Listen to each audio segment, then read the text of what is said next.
Much of the country, it seems, is lining up this week to demonstrate against or defend police tactics. Today we talk policing in Brevard County. Joining me is Bill Mick, a former police officer himself and top-rated host of the Bill Mick Live radio program on WMMB. Also up for discussion are Brevard Public Schools obeying the class size amendment, and does the public get a fair chance to speak at the Brevard County Commission? Bill, there's so much going on in the news. I know some of it you have been personally involved with in life. The big one right now being police, Ferguson, those kinds of issues. There are two stories out there. One is what we see in the national media again and again. It's the demonstrating the fear and concern about police brutality. Then there's the local story, and I just wrote a column about this, about what police do every day. And it seemed to me, the way I put it was, there's a fine line between just the everyday brutality of having to arrest bad guys and what police go through, and police brutality. How do you see it, having been a police officer yourself? 17 years on the job, and in many ways, you have a violent profession.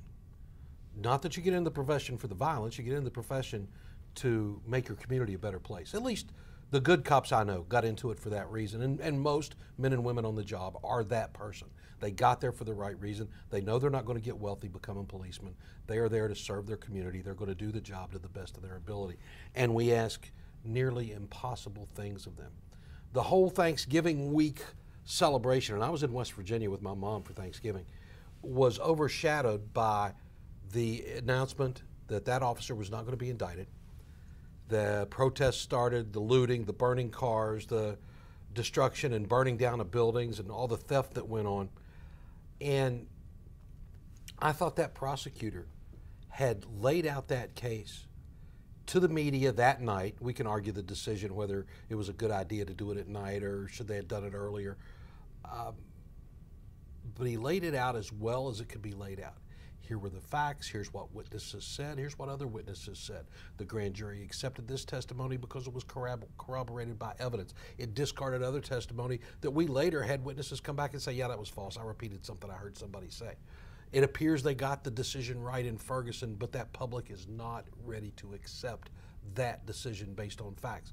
There is a false narrative out there about the race element of this. You know, cops are prejudiced. Cops are prejudiced against the criminal. I don't care what color the cop is. I don't care what color the criminal is. If you're a criminal, we hate you. We want you to go to jail, and we want you to leave our communities alone. That's just how it is. Sadly, when you go to work every day, if you're a policeman, that violence can be a part of it. You're going to have the drunk. You're going to have the domestic dispute. You're going to have the fight from the guys at the bar. You're going to, hard to tell what you're mentally ill into. People. Absolutely, and have dealt with some of those in my career, and it's tough. The situation in New York where the grand jury did not indict that police officer for the so-called chokehold, not a chokehold by the way, it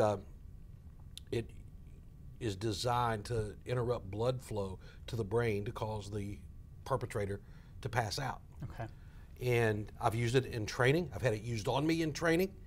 And as you start fading out, you start realizing complying is probably a good idea. Right. So that said, we talked about it on the show this week.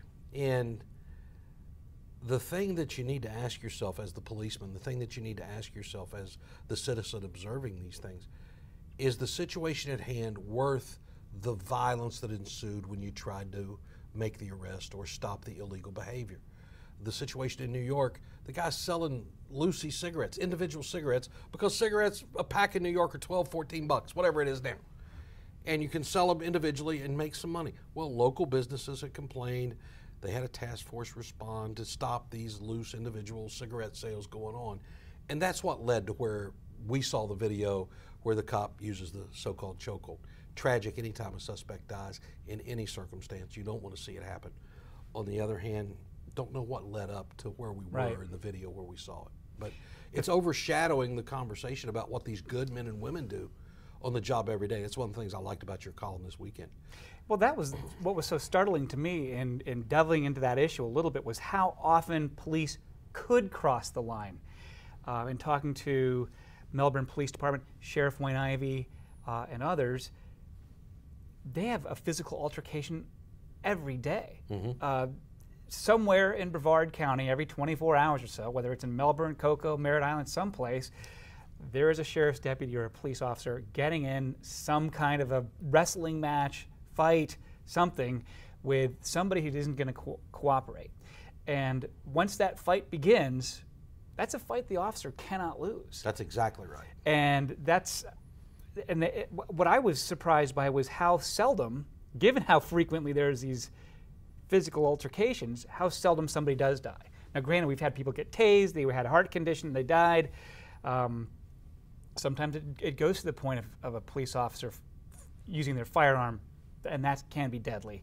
But in getting into that, they were talked a little bit about something called the matrix. You know, police officers train in this kind of decision-making thing where they say, here's this situation, this is the severity of the crime, this is how potentially dangerous this person is behaving, and here's the appropriate response.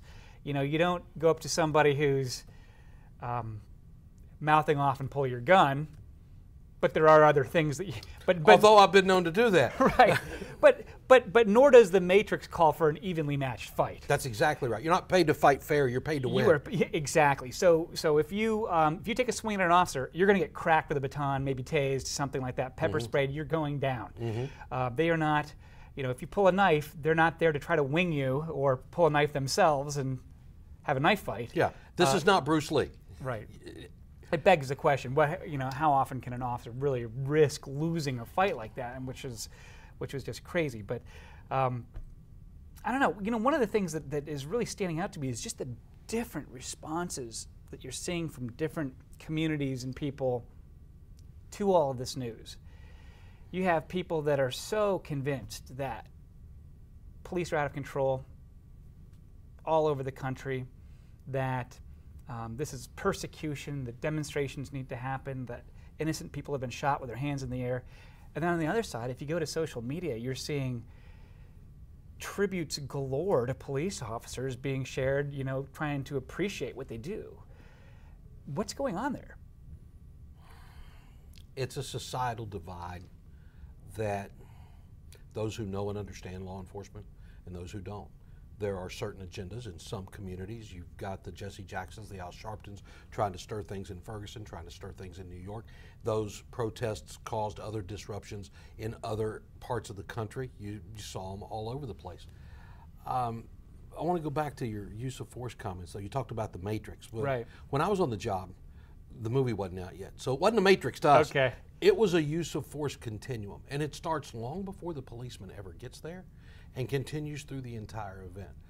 The first use of force by law enforcement is the threat that they're going to show up. If there's nefarious behavior going on, that bad guy in the back of his mind is thinking, oh, the police could show up at any minute. Okay. Well, once that altercation or whatever it is taking place, someone says, I'm calling the cops. There's your first use of force. Does it stop the behavior? No, it continues. Then, depending on the severity of the incident, you may have lights and siren, and the guy hears that from a distance as the cops are responding to the scene. Then you have the officer's mere presence on the scene. Again, each of these an escalating level of force trying to get the non-compliant person to comply. Police officer shows up. His presence is a use of force. His voice, need you to stop that. There's an opportunity not taken advantage of. It may escalate next to maybe a use of a hand. I need you to stop that. Maybe touching the bad guy to back him off of a situation. From there, how he reacts determines where it goes. If the bad guy swings on the cop, like you said, they didn't pay me to fight fair. This is not Marcus of Queensberry rules. This is, you swing a fist, I'm swinging a stick. You bring a stick, I'm bringing a gun. That's how it works. The other thing that I would be concerned of as a law enforcement executive, whether it be sheriff or police chief, is what are you arming your people with? The officer at Ferguson said he didn't like carrying his taser because it was uncomfortable on his belt, as I recall from your story, right? And I had equipment that I had to carry that I wasn't comfortable carrying. I didn't like carrying chemical mace, but my department policy said, thou shalt carry, so thou carried. I didn't use it, but if you didn't use what was available to you, you'd better be ready to justify the escalation Right. of force beyond that level. And not that it's not easy to do, it can be. So you're not paid to fight fair. You're going to bring numbers more than the bad guy, at least you hope. And hopefully you are armed better than he is to deal with a confrontation. Doesn't always happen, but you hope that's the case. No cop goes to work looking for that confrontation to happen. You go to work hoping to have a nice, peaceful night. Like you said, very rarely does it happen. You don't see many nights pass that something doesn't go on. I think it's worth pointing out that officers go to work each day with all of those things on their belts, right? Why is that? Because very often they are going to have to potentially resort to something in that continuum, as you mentioned. I think it's probably worth pointing out to our viewers that your son is a sheriff's deputy working at the Brevard County Jail, which is no easy task every day. Not at all. And he and I just had dinner last night, and he was talking about an incident that happened at the jail, and you get those every now and then. Interesting population you're dealing with there. You're dealing with guys who know the system, who've been in most cases. You see a lot of repeat offenders coming through, so they understand. They know where the line is, and they can make it interesting. So, interesting. Yeah. What do you make of the grand jury situation?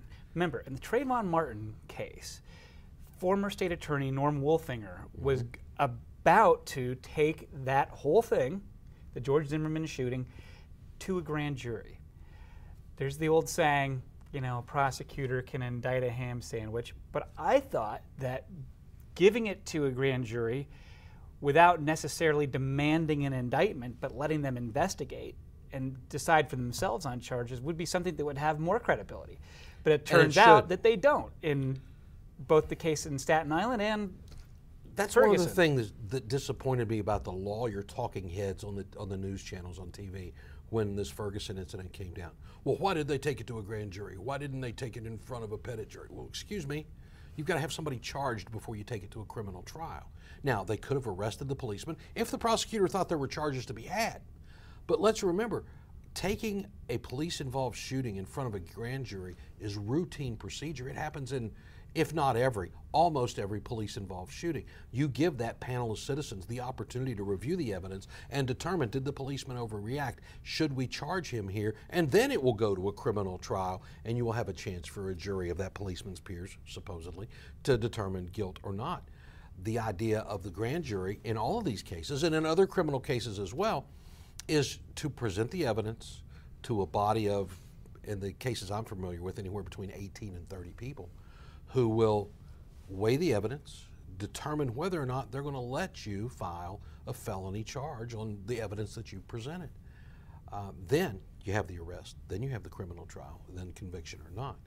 It is routine procedure. It is either vindication for a policeman that the shooting was justified, or bad news that he's going to be charged with a criminal act. Is entirely appropriate to do that. And I didn't get the lawyers that were on TV saying it shouldn't have gone this way. It seemed to me they were feeding another agenda, which seems to be largely anti-law enforcement in this community. Not this community, but in our country. And I know that in the 18th Judicial District, Brevard and Seminole counties, you'll see that just about every first-degree murder case involving a shooting or something goes to the grand jury. Whenever they indict somebody in that, I usually get a press release saying a grand jury has decided to indict so-and-so on first-degree murder charges. It seemed like the right way to go.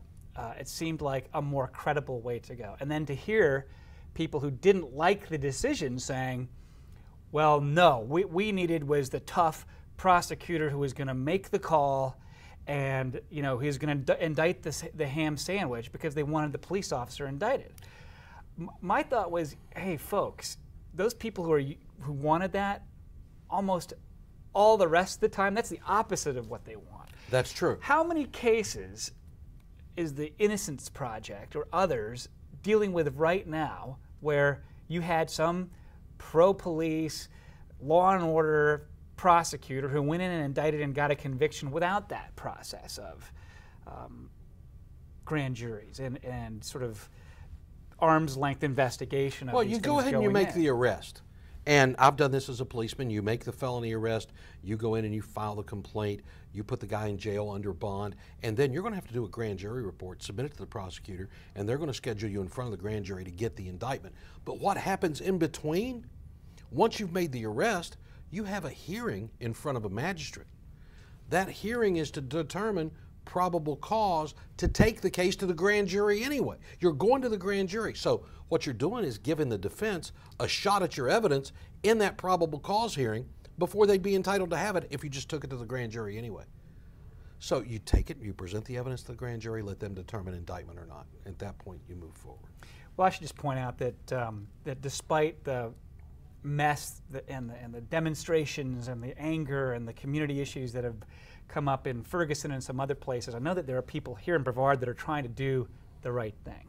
Absolutely. City of Cocoa, for example, just had a crime prevention summit, invited everybody, police, clergy, residents, anybody who wanted to come to get those kinds of concerns on the table.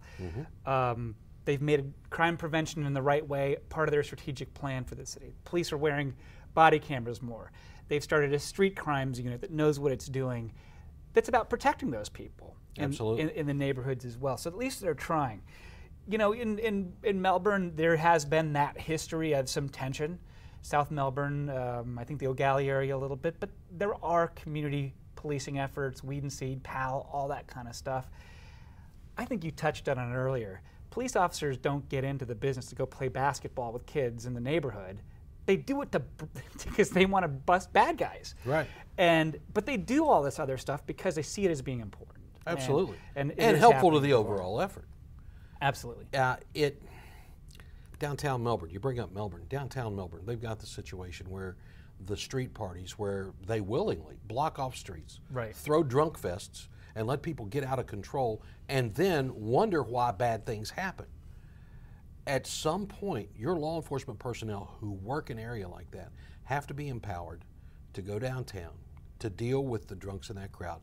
The problem that you have is the business owners in the area, and they're not going to like hearing this, but there are laws they're supposed to comply with too. One of those is not serving alcohol to an intoxicated person. All of their bartenders have to be so trained in order to detect someone who's intoxicated and not serve them any more alcohol. How much do you really think that happens in a downtown bar scene, especially on the night of a street party? Well, not even just with the street parties. Now it's, you know, the bars are open. It's become a more popular place. We've had a couple of assaults, one of them fatal, another one nearly so, downtown. You can see how badly hurt people get in fistfights down there. Now imagine, you know, police officers have to take down somebody who's totally out of control and hurting other people. Somebody could get hurt in one of those. Absolutely. It's bound to happen at some point. And that police department needs to be empowered to go in and handle that the way they need to. I was very fortunate that when I joined the South Charleston Police Department in West Virginia, the people who like to hang out at places like that knew the reputation of that police department, that they didn't take any crap. And if you decided you want to fight a South Charleston policeman, you were going to get whipped and you were going to go to jail. That reputation goes a long way to preventing problems in your town. Empower the policemen to do their job, back them up when they do it, and let them get it under control. Then if these bar owners and other business owners are serious about having a nice area where people can come, you can bring your family for dinner, might have a drink or two with dinner, but you're going to have your family there, then have that environment and foster that environment. They want to put it on the police and don't want to take any responsibility themselves. Step up. It's a community effort. I will close out this subject with a challenge for our viewers. Go to FloridaToday.com. We have the jail mugshot gallery there every day. Click through that, and almost every day you will find somebody there charged with battery on a law enforcement officer, resisting arrest with violence, which means you punched, kicked, bit, did something violent. Right. It's almost every day. See, you don't go to work as a policeman to get hurt either, and you've got to be ready to handle that when it comes. Let's quickly touch on some of the other issues that have been going on in Brevard County. I know one of them we talked about this week was the school class size amendment.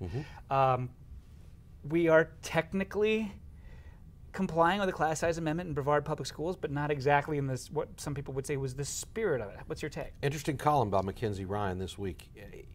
It is good for Brevard. We have so many choice schools because of the programs that are available in Brevard County schools. You can elect for your child to go to an out-of-area school as long as there's room for them to go.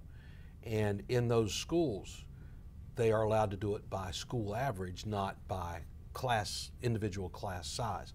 That makes Brevard compliant, as opposed to how they were last year when they paid a fine to avoid paying millions of dollars to hire teachers and extra classrooms. The class size was a problem from the beginning. 24 kids in a class instead of 22 is not going to hurt those kids. It's not going to change anything. I think this is a positive thing, and it was a good story about Mackenzie Ryan this week. Well, this is the situation that they've been in before. There have been fines involved. There was one of the issues that I know that the Brevard Public Schools decided to try to do to balance its books when it was dealing with its capital problems, that sort of thing. Teachers just came out, some news in the past couple of days that Brevard school teachers are the worst paid in Florida for the work that they do. Second, Orange County is just a notch ahead of them. I would say that if they wanted to improve that with a limited amount of dollars, they might want to be a little bit more forgiving on the class size. Absolutely. However, you got to obey the law as well, and I think that's important too. Another issue, public comment at county commission meetings. Should you have them at the beginning of the meeting, at the end of meetings? How about how did this become a big issue? It became a big issue when Mary Bolin, when she was still commissioning on the chair, moved the comments to the back of the meeting, largely to silence the animal advocates in the community because she was tired of hearing about it. With the new commission coming into play, there was discussion that, yeah, everybody needs to be heard from. And it became an issue because some folks perceived that the new commissioners didn't fulfill so-called promises that they thought they'd made during the campaign season. I don't see it that way. I see it as two new commissioners in the arena now dealing with three other bodies making a decision. The early mistake was that a motion by Trudy Infantini wasn't seconded. Well, eventually that was brought back up the following Thursday in a zoning meeting that the commission attended, and they have resolved this. They're going to experiment with it. They're going to try a period of time at the open of the meeting, 30 minutes or something, to give folks a chance. You still have the opportunity to sign up and speak on agenda items, and then for those who don't get the chance to speak, they can speak at the end. They're going to experiment with it a little bit and see what's going to work out. Because if you've hired a lawyer to represent you in front of the commission and you've got to go talk on an agenda item and you're paying him by the hour, whatever that rate is, you don't want to sit and wait through a bunch of nonsense. I understand that argument. Decisions aren't made based on overall feel-good issues. They're based on practicality, and I think these commissioners are taking big steps and being very practical, and I'm seeing some good things working in this commission. You're a business owner, you go to a county commission meeting because you know that you've got to get a parking lot, variance or something like that, so you've got to take time off from work and go to that meeting. There's an issue at 1 o'clock. You kind of need to be around 1 o'clock, and if the county commission gets backed up by 4 hours because a group of citizens decided that an issue that wasn't on the agenda needed to be their focus of attention, sometimes that's not fair to the person, the people that are there for whom time is money as well. Exactly right. Okay, Orion, we had is Florida back? Are we the Space Coast again with the Orion spacecraft taking off? Boy, we were on Thursday and Friday of last week. And Thursday, we did 3 hours on the show with Jim Banky providing launch coverage for us. And those 3 no-goes were so disappointing to hear. But we're hearing words like splashdown again. Yeah. And it's an old concept with new technology. And we are still, in my estimation, too many years away from manned space flight from U.S. soil again. But these are the first steps we have to take to get there. I'm excited about this. The space community is excited about it. I would like to think that we will see an accelerated time frame and maybe get those bodies in space a little sooner. I don't know how realistic that is. That's the me hoping for that to happen. The kid who grew up in the 60s and watched us go to the moon on television, and it was amazing. We need to be the leader in space, end of story. And with just minimal funding, we could be there. We need Congress to get off its tail, and we need a president who will support the program. Well, here's a wrinkle. Bill Nelson, our longtime champion of space issues, the Senate, since the Democrats lost the Senate, guess who's in charge of the committees that oversee space? The Republicans. Ted Cruz. Uh-huh. How do you think Ted Cruz is going to be when it comes to space? He's got constituents in Houston, doesn't he? I think he does. I think we'll be okay. Okay. I hope so. And finally, one of the issues I know is on a lot of people's mind, totally off the space beat here, but Rolling Stone did a story that was about a gang rape on the University of Virginia campus at a fraternity. Now it's turning out, whoops, the person that they quoted wasn't quoted, hadn't pointed to facts that it actually happened, that thing. Now they're retracting this story. It was a national issue. From your perspective, as someone who's on the radio every day talking about issues and reacting to issues, how do you cope with something like that? How do you cope with a story that turns out to be so different from... I'm cautious as I either present stories that I talk about or as I listen to stories, especially on like a wide open Wednesday where my audience can bring up anything. Frequently I'll ask them for their source material in the story, because you get stuff out there that has that ring of an internet rumor or some kind of internet story that there's no foundation to. I think you have to be skeptical. And in today's climate on America's college campuses, where you've got folks in California defining rape in ways that rape should never be defined, they're looking for things to call rape that aren't. And not that rape's not serious. Rape's very serious. It should never happen, end of story. But let's not create less of an emphasis on actual rape by calling something that isn't rape a rape. And with that emphasis out there, especially on the West Coast, I think there's a danger of that. And I think you have to question the sources. You have to look at the credibility, take a look at the credibility of the reporter involved. You're not always going to be able to do that. Right. But hopefully you can dig in, and you've got a sense of when a story sounds right. I've got a sense of when a story or something you're being told sounds like it's got a factual basis or it's been fluffed up a little bit somewhere along the way, and there's something more under it. I frequently ask my callers for, where did you get that information, or what's the source material for this? And I can understand this, but not that. Explain it to me. Right. And as you dig for more information, sometimes it's there, sometimes it's not. Well, I know a lot of times we will print stories from USA Today and Wires. We got to be tough about going and printing all the follow-up stories to correct the record and get that straightened out. Bill, that's all the time we have for today. I want to thank you again for joining us. Good insight on the police issues here in Brevard County. Always great to have your perspective. Thank you, man. Well, that's our program. My thanks to Bill Mick. See you next Wednesday on WEFS and FloridaToday.com.